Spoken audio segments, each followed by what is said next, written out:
মধ্যপ্রাচ্যে সংকট দীর্ঘায়িত হলে চাপে পড়তে পারে প্রবাসী আয়, এমন আশঙ্কা প্রকাশ করেছেন তথ্য ও সম্প্রচার মন্ত্রী জহিরুদ্দিন স্বপন।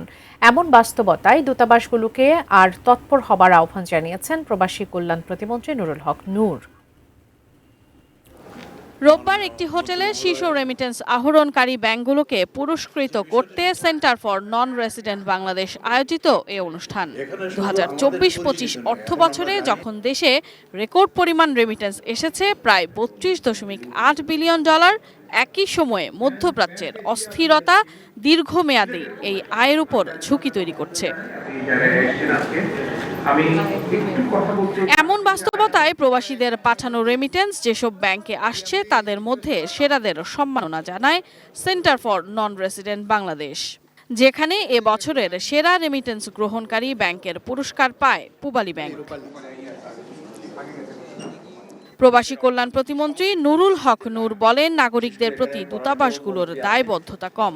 দূতাবাসগুলো নাগরিকদের প্রতি যে একটা দায়বদ্ধতা কিংবা তাদের রেসপন্সিবিলিটি, যে আমার দেশের নাগরিক এখানে আছে, তাদের একটা অসুবিধা, একটা সমস্যা, যে র্যাপিড রেসপন্স করা কিংবা দায়িত্বশীল ভূমিকা নেওয়া, সেইটা আমরা খুব কম দেখেছি। রেমিটেন্স যোদ্ধারা যারা বিদেশে আছে তারা যেন সুরক্ষিত থাকতে পারে, তারা যেন নিরাপদে থাকতে পারে, সেটা কিন্তু ওই দেশগুলো দেখছে এবং আমাদের মিশনগুলো কিন্তু সেই লক্ষ্যে 24/7 কাজ করছে।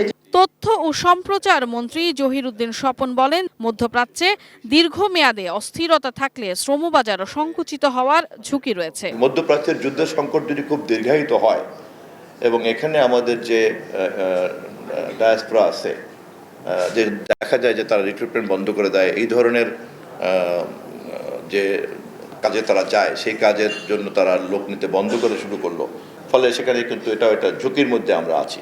ফলে আমাদের বৈদেশিক মুদ্রার উৎস কিন্তু দুটোই খুব টলটলায়মান, ফলে প্রবাসী আয়ের উপর প্রভাব পড়তে পারে বলে আশঙ্কা করেন আলোচকরা।